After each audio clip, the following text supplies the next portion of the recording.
வணக்கம். நான் உங்கள் astrology professor doctor Vimalan. Sir, ஜோதிட சாஸ்திரத்துல பல வகையில பலன்கள் சொல்லக்கூடிய அடிப்படைன்னு வருது சார். இதுல பொது பலன்கள், எதிர்கால பலன்கள்லாம் சொல்லிட்டு இருக்காங்க. ஒரு சிலர் திதி, நட்சத்திரம் இந்த அடிப்படையில பலன்களை சொல்றேன்றாங்க. ஒருத்தவங்க கோச்சார பலன்கள்லயே நீங்க விவரம் தெரிஞ்சுக்கலான்றாங்க. ஒருத்தர் அதெல்லாம் கிடையாதுங்க, தசாபுத்தி பலன்கள்ன்றாங்க. நீங்க என்னடான்னா எதிர்காலத்தை மற்றும் உணர்த்தக்கூடிய பலன்களாக தான் ஜோதிடத்துல சொல்லப்பட்டிருக்கு அப்படின்னு ஒரு டைப்பா சொல்றீங்களே, எது சரி? நான் எதை பார்க்கணும்னு ஒருத்தர் கேட்கிறார். குழந்தை பிறக்கிறாங்க இல்லையா, 12 லக்ன பலன்களும் உண்டு. லக்ன பலன், ராசி பலன், நட்சத்திர பலன், அதுக்கு அடுத்தாப்புல உங்களுக்கு திதி பலன், நாம யோக பலன் அப்படின்னு வரிசையா சொல்லிக்கிட்டே இருப்பாங்க, கரண பலன். இதெல்லாமே அவருடைய கேரக்டரை பேசுறது, குணத்தை பேசும் பலன்கள். இதெல்லாம் தேவைதான். இதை சொல்லாட்டினாலும் நம்ம கவலைப்பட வேண்டியதில்லை. நம்ம கேரக்டர் என்னன்னு நமக்கே தெரியும். சின்ன சின்ன கேரக்டர்களை தெரிஞ்சுக்கலாம், அதுக்கு லக்ன பலன்கள் போதும். கோள்கள் இருந்த பலன்கள், கோள்கள் எந்த பாவத்தில் இருக்கோ அந்த பாவத்தின் பலன்கள், கோள்கள் இணைந்த பலன்கள், பாவாதிபதி மாறி நின்ற பலன்கள், இதுவே போதும். நம்ம கேரக்டர் என்னன்னு அதுலயே அது சொல்லும். அதுக்கு அடுத்தாப்புல பாத்தீங்க அப்படின்னா எதிர்கால பலன்கள்ல நம்ம விம்சோத்திரி தசை 120 வருஷத்துக்கு கொண்டு போவோம். தசா எப்படி இருக்கு, நீங்க எப்படி வலுப்பெறுவீங்க அப்படின்னு.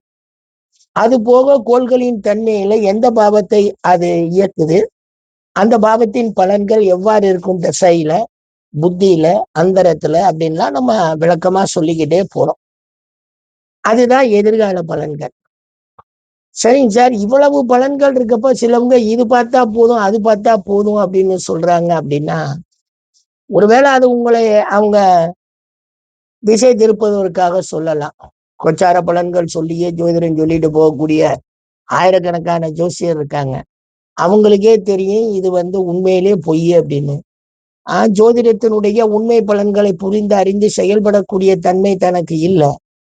தன்னிடம் பணம் கொடுக்க போறதுக்கு ஆள் இல்லை. 50 ரூபா ஜாதகம் பார்த்தா போதுமே, இன்னமும் இருக்காங்களே கிராமங்கள்ல 50 ரூபாய்க்கு ஜாதகம் பார்க்கறவங்க இருக்காங்க.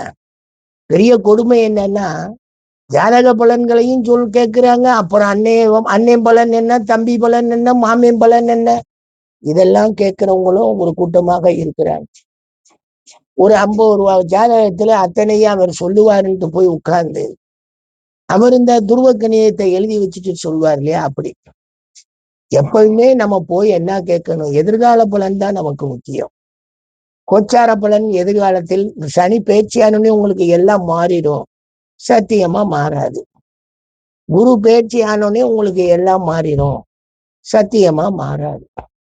ஆனா திசை மாறினால் எல்லாம் மாறும், புத்தி மாறினாலும் எல்லாம் மாறும், அந்தரம் மாறினாலும் எல்லாம் மாறும்.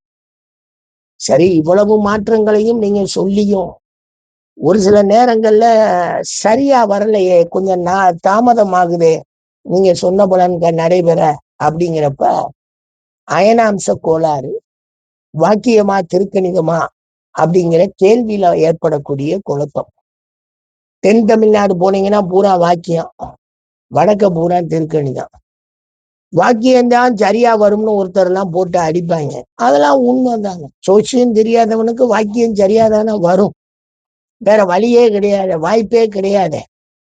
ஏன்னு கேட்டா, அந்த கணிதத்துல பொதுவாவே சொல்லிட்டு போயிடலாம். 2 கட்டம் தான் அதுல போடவும் முடியும், 3 கட்டம் போடலாம். பாதசாரத்தை வச்சு ராசி செஞ்சிருக்காங்க, வேற எந்த கட்டமும் அதுல போட முடியாது. அது கஷ்டம், அதுக்கு கணிக்கணும், கணிக்க மாட்டான். ஆனா திருக்கணியத்துல எல்லா கட்டமும் போடலாம். பலன்களை நாம ராசிக்கு சொல்லலாம், பாவகத்துக்கும் சொல்லலாம். ஆனா அந்த கணியத்துல உள்ள இருக்கக்கூடிய கோள்கள் நிலை இந்த கணியத்துல உள்ள கோள்கள் நிலை ஒத்து போகாது, பூராமே வேற வேறையா இருக்கும். அப்படிங்கிறப்ப எப்படி சார் பலன் சொல்றது? சொல்லி பழகணும், அதை விட பெரிய விஷயம் ஆராய்ச்சி செஞ்சு பழகணும். அதை விட பெரிய விஷயம் முதல்ல ஜோசிய அவனுக்கு அவன் பலன்கள் அவனுக்கு நடக்குதான்னு பார்க்கணும். அதுதான் ரொம்ப ரொம்ப முக்கியம். அது நடக்குது அப்படின்னு தெரிஞ்சாலே ஓகே சார் நான் நல்லா இருக்கேன் அப்படின்ட்டு அவங்க ரெடி ஆகணும். தன்னை ஆராய்வதே வழி இல்லையா. ஒரு ஜோசியர் வந்தார். ஜோசியர்னு சொல்லிட்டு என்ன இன்னைக்கு சார் எனக்கு ஜாதகம் பார்க்கணும் அப்படின்னா. எதுக்கியா உனக்கு ஜாதகம் பார்க்கணும்? அதான் உனக்கே பார்க்க தெரியும்ல பார்த்துக்க. இல்லைங்க சார் என் ஜாதகத்தை நான் வேற ஜோசியர்கிட்ட தானே போய் பார்க்கணும். நான் மற்றவங்களுக்கு பார்க்கலாம் அப்படின்னா. எவ்வளவு முட்டாள்தனமான வார்த்தையை அவர் பயன்படுத்துறாரு. அவர் ஜாதகத்தையே அவருக்கு பார்க்க தெரியலன்னா அப்புறம் எதுக்கு நீ மற்றவன் ஜாதகத்தை பார்த்து எல்லாரையும் குழப்புற? அது போய் தானா? எனவே அன்பு நண்பர்களே, ஜோதிடம் உண்மை. எதிர்கால பலன்களை சுருக்கி சொல்லக்கூடிய மனிதர்களை தேடுங்கள். இந்த திதிக்கு பார்த்தேன், நட்சத்திரத்துக்கு பார்த்தேன், திதி சூன்யம், அது கெட்டு போச்சு, இது கெட்டு போச்சு, அந்த தோஷம், இந்த தோஷம், அதுக்குள்ள எல்லாம் நுழையாதீங்க. தோஷம் இல்லாத ஜாதகமே உலகத்திலே இல்லை. எவ்வாறு யோகங்கள், ராஜயோகங்கள், செல்வ யோகங்கள் இருக்கோ அதே போல் தோஷங்களும் இருக்கத்தான் செய்யும். இதெல்லாம் மீறி நமக்கு நற்பலன்கள் எவ்வாறு நடக்குதுன்னு தெரிஞ்சுக்கிறதுக்கு தான் ஜோசியத்துக்கு போறோம். எதிர்காலத்தை மட்டும் சொல்வதே ஜோதிடத்தினுடைய முழு வேலையாக இருக்கும். மறந்துடாதீங்க. எதிர்கால பலனை தெரிந்து கொள்வதற்கு ஜோதிடத்தை கேட்டு தெரிஞ்சுக்கணும். நல்ல ஜோதிடரை கண்டுபிடிக்கிறது உங்க வேலை தாங்க. நாங்கெல்லாம் இருக்கோமுங்க, டீசெண்டா பலனை சொல்லிட்டு போயிடுவோமுங்க. பார்த்துக்கங்க. நன்றிங்க. ரெண்டாவது, ஒரு தடவை கேட்கலாம் ஒரு மனிதனுடைய எதிர்கால பலன்கள். அதுக்குதான் திசை கரெக்டா அந்த தேதி அந்த வருஷத்துல வந்துருது. அந்த வயசுல இருந்து அந்த வயசு வரைக்கும் நல்லா இருக்கும், நல்லா இருக்கும், அந்த திசை நல்லா இருக்கும்ன்றலாமே. ஒரு சில கோணையங்கள்லாம் இருக்காங்களா ஜோசியன்னு சொல்லிக்கிட்டு 32 வயசுல இருந்து நல்லா இருக்கும், 34 வயசுல இருந்து நல்லா இருக்கும்னு சொன்னவன்லாம் இருக்கானா. 18 வருஷம் ராகு, 16 வருஷம் குரு திசை முடிஞ்சு இந்த வயசுல நல்லா இருப்பீங்க. என்னென்னமோ பொய்யெல்லாம் ஜோதிடத்துக்குள்ள வந்துருச்சு.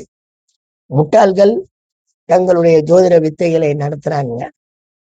அவங்களுக்கு ஒண்ணும் நம்ம செய்ய முடியாது. ஏன்னா எல்லா மனிதர்களும் ஏதாவது ஒண்ணு தின்னால் பித்தம் தெளியணும்னு நினைக்கிறப்ப போறது. மக்களே நீங்கள் தான் கவனமா இருக்கணும். நன்றிங்க.